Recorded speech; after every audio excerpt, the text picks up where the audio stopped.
Les forces armées de la République démocratique du Congo sont structurées en 3 forces selon les milieux où elles opèrent, à savoir la force terrestre, la force aérienne et la force navale. Aujourd'hui, Eco Militaire s'intéresse à la force aérienne. Pour ce faire, il s'est approché de son chef d'état-major, le général-major Diasuka Diakiana Maurice, qui nous parle de l'historique, des missions, de l'organisation et fonctionnement de cette grande unité. Depuis le 17 juillet, je dirige sur désignation du chef de l'État, commandant suprême, à qui je rends mes vivants hommages. Il a choisi un fils maison et je le remercie. La force aérienne est née le 19 juillet 1961, de vestiges des anciens de l'école de pilotage avancé de Kamina, qui était une école du Royaume de Belgique, car la Belgique ne pouvait pas faire toutes les missions de formation en Europe. Et elle faisait ses missions de formation dans la phase avancée à Kamina.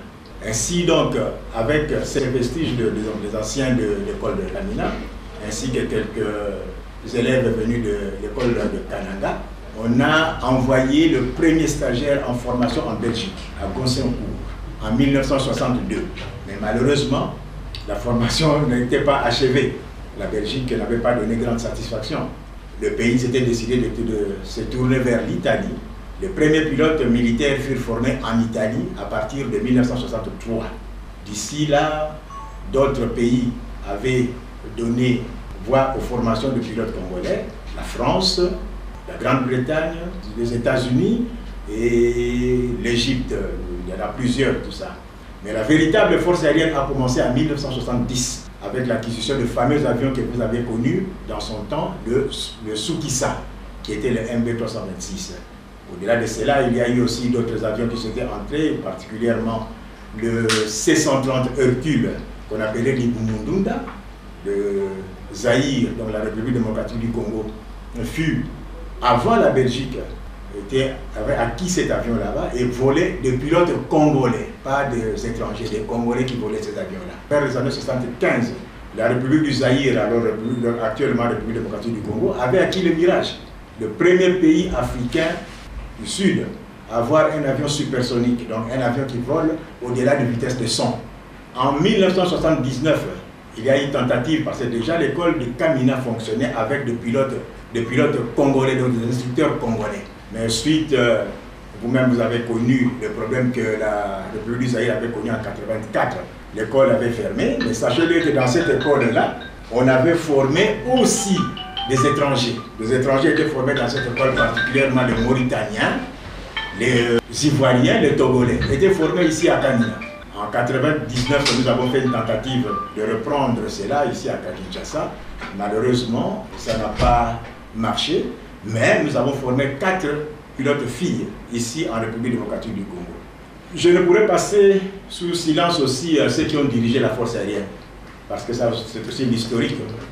On dirigeait la force aérienne de 61 à 65, de 67 à 68, le général de brigade Losso. De 65 à 67, le général de division Tukuzu. Le colonel Kabwe va diriger la force aérienne de 68 à 72. Je signale que le colonel Kabwe avait fait la formation de pilote jusqu'à devenir commandant de bord sur le T-28. En 72-73, c'est le premier fils maison, c'est le colonel Yoka Kinene qui avait dirigé la force aérienne. De 73 jusqu'à 1990, c'était le général d'armée Kikunda Ombala. De 70 à 77, le général de corps d'armée Baruti Milengo. De 77 jusqu'à 1999, c'est le général de brigade Oukaba Roger. Il avait dirigé comme commandant, c'est à ce moment-là c'était le commandant. Par la suite, de 1979 en 2001, c'était le général-major Mounene Faustin. De 2001 à 2007, le général d'armée Numbi John, alors général-major. De 2007 à 2014, c'était le général d'armée Massamba, alors général-major lui aussi. Le lieutenant-général Numbi Enoch va diriger la force aérienne de 2014 jusqu'à 2020. Et actuellement, depuis le 17 juillet, je suis à la tête de la force aérienne de la République démocratique du Congo. je suis le 12e chef d'état-major de la force aérienne. C'est la loi organique numéro 11/0/12 du 11 août 2011 portant organisation, fonctionnement des forces armées de la République démocratique du Congo. La force aérienne a pour mission de surveiller et défendre l'espace aérien national, détecter et évaluer la menace aérienne et garantir la souveraineté de l'espace aérien national, d'appuyer les opérations terrestres et navales, d'assurer le transport du personnel et du matériel au profit des forces armées de la République démocratique du Congo. J'ajouterai également que la police nationale congolaise est aussi appuyée en transport par la force aérienne. La loi numéro 13/069 du 17 juin 2013 portant organisation et fonctionnement des forces armées, il est placé à la tête de la force aérienne un officier général qui porte le titre de chef d'état-major de la force aérienne. Il relève directement du chef d'état-major général des forces armées de la République démocratique du Congo. Il est secondé, lui, par 2 adjoints, tous officiers généraux. L'un en charge des opérations et renseignements, tandis que l'autre s'occupe de l'administration et de la logistique. Le chef d'état-major est nommé, ainsi que ses adjoints. Ils sont nommés, relevés et les cas échéants révoqués de leurs fonctions par ordonnance présidentielle sur proposition du gouvernement délibérée en le Conseil supérieur de la défense entendu. Le chef d'état-major de la force aérienne est chargé de proposer au chef d'état-major général le plan d'organisation, de développement des unités de sa force. Il assiste le chef d'état-major général dans ses missions de mise en condition des unités de sa force. Mais ici, il faut également ajouter, le chef d'état-major général prépare les opérations. Quand le chef d'état-major général prépare les opérations, dans ce cadre de la planification et de la conduite des opérations, il est assisté également de chef d'état-major des forces.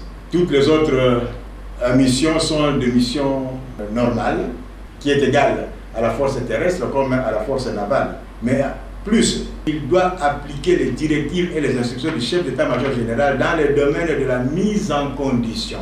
Le chef d'état-major d'une force prépare les unités de combat pour les envoyer dans les zones de défense afin d'appuyer les missions de combat du commandant zone de défense.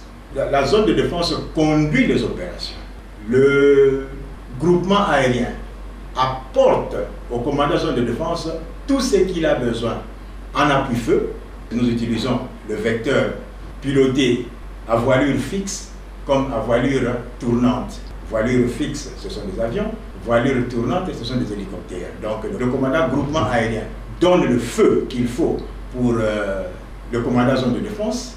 Il assiste aussi dans toutes les missions qui concernent le mouvement du personnel dans sa zone de défense s'il a besoin de ce mouvement, particulièrement dans ce qui concerne les évacuations sanitaires, l'appui logistique, tout ça. Donc, les rapports sont du chef à un subordonné qui est sous ses ordres dans les opérations. Chacun opère dans son milieu. Tous concourent pour l'accomplissement de la mission qui est la même. La force aérienne opère composante air. La troisième composante opère en air pour surveiller d'abord, comme je l'ai dit, l'espace aérien pour qu'il n'y ait pas d'intrusion, appuyer les unités terrestres et navales. Donc il y a une grande collaboration dans ce qui concerne la manœuvre interforce. Donc pour faire une manœuvre interforce, il faudrait que vous puissiez vraiment être ensemble. Donc les relations qui nous lient, ce sont des relations interforce. La force aérienne est subdivisée en groupements aériens. Le groupement aérien, nous le savons, c'est une division pour nous, donc ça comprend comme des divisions. Et nous avons les bases aériennes qui sont des brigades, et en dessous, nous avons les escales qui sont des bataillons. Le groupement est composé d'une base aérienne opérationnelle, sauf le 11e groupement, comme je vous avais dit, qui est l'espace ouest, qui a 3 bases aériennes. Une base aérienne a pour mission d'appuyer les opérations qui se mènent par le commandant zone de défense. Dans la base opérationnelle vous ne trouvez que du matériel opérationnel et les pilotes opérationnels. On ne peut pas aller faire l'entraînement dans une base opérationnelle. Tandis que les deux bases qui sont à Kinshasa particulièrement, la 112e base aérienne et la 113e base aérienne, donc Njili et Ndolo, ce sont des bases qui préparent les pilotes pour qu'ils aillent en opération. Aussi, ces bases donnent la projection. Donc quand il faut projeter les unités, nous donnons la mission de projection aux bases de Njili et de Ndolo. Mais la base de Njili et de Ndolo prépare les pilotes pour aller au combat. Nous avons connu beaucoup de problèmes, comme vous le connaissez. La force aérienne est une force technique. Nous avons les deux écoles qui sont à Kamina, l'école de pilotage, l'école de vol et l'école technique. Mais par manque de moyens, c'est le problème que nous avons traversé, les écoles n'ont pas fonctionné. Mais actuellement, nous sommes en train de préparer pour le moment comment déplacer l'école avec l'autorisation du groupement général des écoles, de déplacer les deux écoles, les amener à Kinshasa momentanément, pour former d'abord, avant tout, les cadres dans ce qui concerne la maintenance. Et puis, nous allons former la main-d'œuvre qualifiée. Parce que comme vous savez que la force aérienne a connu une période de plus de 20 ans qui n'avait pas de formation, cela a causé beaucoup de problèmes. Alors je crois que d'ici la fin de cette année, nous allons donner au groupement général des écoles donc notre proposition afin que nous puissions ouvrir les écoles ici. Il y aura un bloc programme, les instructeurs qui vont faire la formation en commençant d'abord, comme je l'ai dit, par les manœuvres qualifiées, sous-officiers de 2e classe, sous-officiers de 3e classe, qui vont être formés afin qu'ils rentrent dans les escadrilles et commencer à travailler.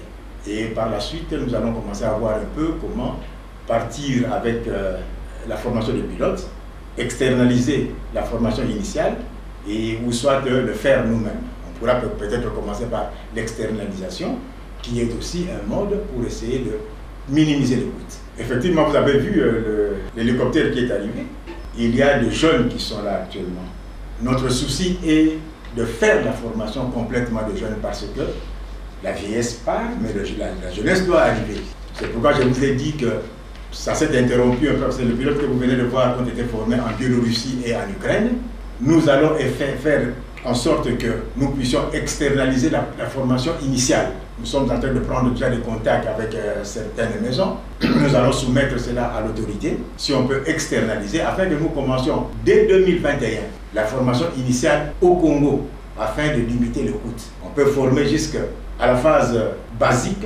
Le pilote aura à peu près une affaire de 100 heures et par la suite aller continuer la formation dans un pays où ils peuvent faire la formation de pilote militaire, en attendant que nous-mêmes nous formons les pilotes ici. Mais je suis sûr que dans 2 ans, avec l'appui des autorités, nous pourrons refaire Kamina pour que Kamina puisse redevenir ce qu'elle fut par le passé.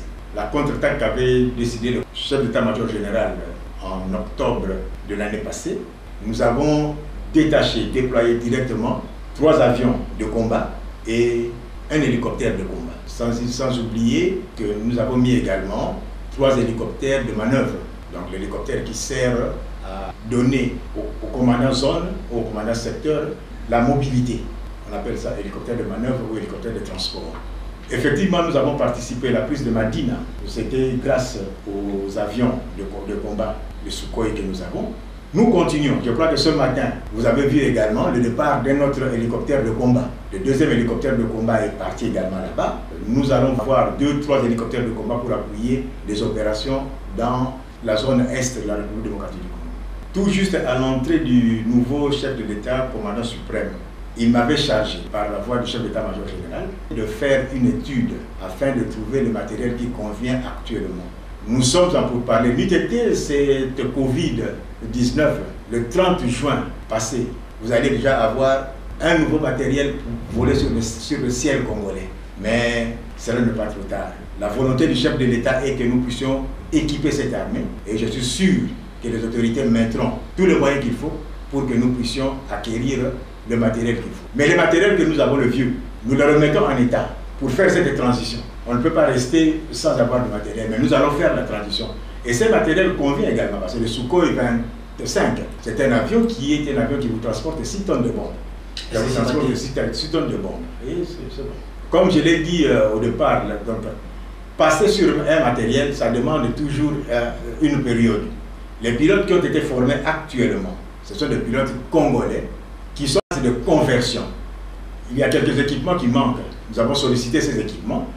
Dans une année, je crois que vous allez voir que tous les matériels que nous avons seront pilotés totalement par les Congolais. Vous avez vu les hélicoptères que vous avez observés, ceux qui travaillent là-bas, ils sont des Congolais, avec la supervision, bien sûr, d'un partenaire. Mais dans une année, vous allez voir que tout sera piloté par les Congolais. C'est en forgeant qu'on devient forgeron. L'armée est dans le combat depuis des années.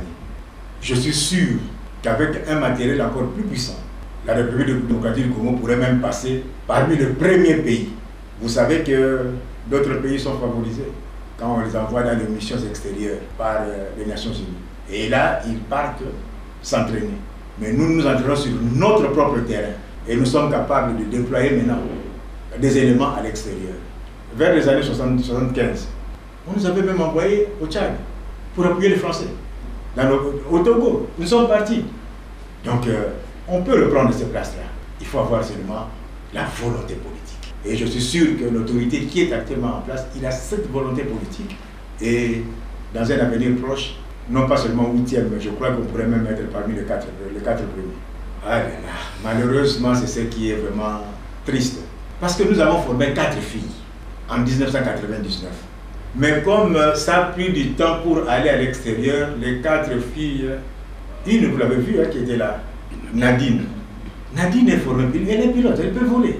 Malheureusement, les autres sont partis, les Simba sont partis, tout ça. Mais nous avons formé 4 filles. Et dans le recrutement à venir, je suis sûr que les filles viendront. Que les filles n'aient pas peur de voler un avion. Dans l'aviation civile, il y a des filles qui volent. Dans les aviations des armées étrangères, il y a des filles qui volent. Quand il y aura le recrutement de pilotes, je demanderai aux filles de concourir. Parce que nous avons l'ambition de faire en sorte qu'il y ait quand même des pilotes féminins qui volent. Nous espérons que l'autorité politique mettra plus d'accent sur la force aérienne pour que la force aérienne puisse reprendre sa place. Sachez-le qu'aujourd'hui, si vous n'avez pas la composante air, vous ne pourrez pas mener des opérations qui conviennent.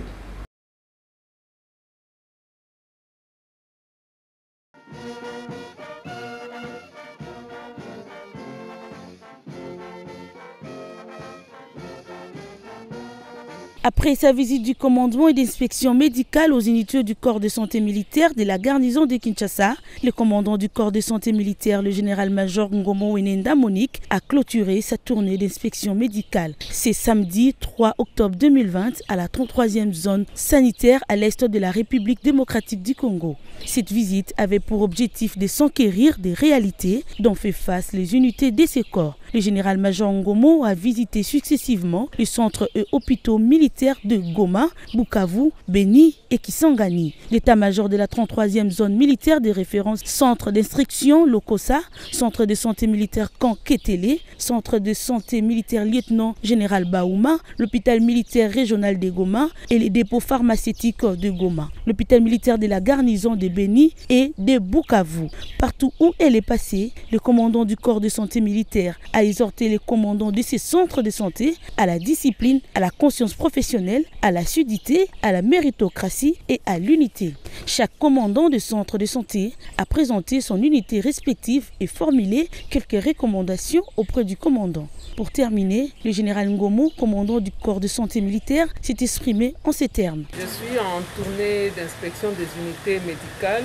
dans la garnison, étant donné que de temps en temps, nous devons arriver sur terrain, voir comment est-ce que nos structures médicales fonctionnent, comment est-ce que les animateurs arrivent à s'en sortir, comment est-ce qu'ils prennent en charge nos militaires dans les différentes unités des forces armées de la République démocratique du Congo. Il s'est de rappeler, mesdames, messieurs, que cette visite est la première dans l'histoire du corps de santé militaire.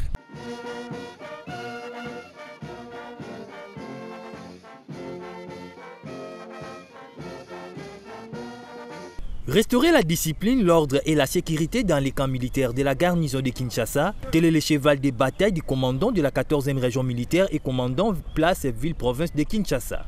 Au commandant et au chef des quartiers des camps militaires de la capitale, le général de brigade Ilondo Efondo Igo a transmis ses instructions du commandant suprême relayées par le chef d'état-major général des forces armées de la République démocratique du Congo. C'était au cours de la réunion organisée vendredi le 25 septembre 2020 dans la salle polyvalente de l'état-major de la 14e région militaire au camp lieutenant-colonel Kokolo. L'armée est une institution organisée, les camps militaires doivent refléter cette organisation, a insisté le général Ilondo. Le commandant de la 14e région militaire a saisi cette opportunité pour faire avec ses hôtes l'état des lieux de tous les camps militaires de Kinshasa.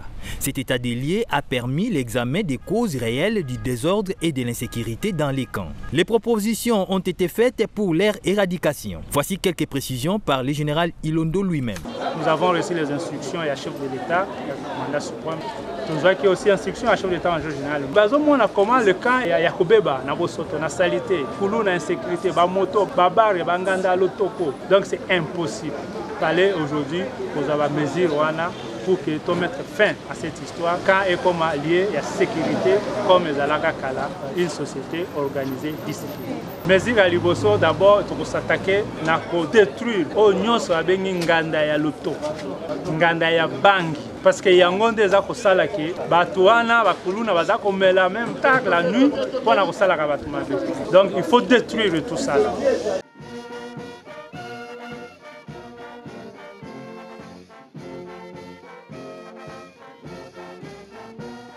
Il s'est ouvert ce mardi 6 octobre 2020 par vidéoconférence l'Assemblée générale extraordinaire élective du nouveau président de l'Organisation du sport militaire en Afrique, Ousmane Sigle. Les forces armées de la République démocratique du Congo ont rehaussé de leur présence à l'ouverture de cette assemblée élective par visioconférence sous la coordination du général de brigade Boyombo Ngeba Adé Richard, coordonnateur du comité international du sport militaire congolais. La grande salle de réunion de l'état-major général a servi de cadre pour cette manifestation. Plusieurs points ont été abordés sous la direction du président ad intérim de cette organisation sportive militaire africaine, le général-major Katirima Mononi de l'armée ougandaise avant l'élection du nouveau président. Au sortir de cette rencontre, le commandant du CISM, coordonnateur de la RDC à cette assemblée, s'est exprimé.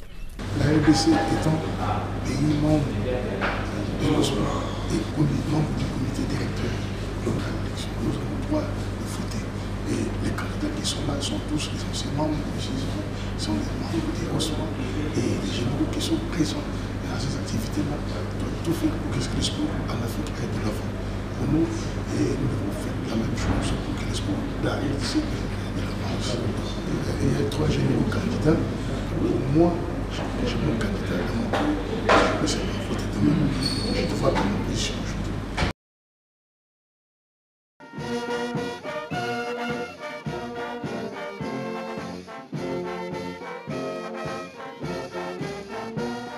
Le colonel Mamina Balangana Dieudonné, secrétaire technique du concours national d'admission dans les écoles militaires, a présidé une réunion avec les superviseurs retenus pour l'édition 2020. C'était le mardi 22 septembre dans la salle de réunion du groupement des écoles supérieures militaires GESM. Cette réunion avait comme objectif de permettre à tous les superviseurs de parler le même langage au sujet de la passation du concours national. Une directive du déroulement de celui-ci a été remise à chacun de ces superviseurs pour exploitation et intériorisation.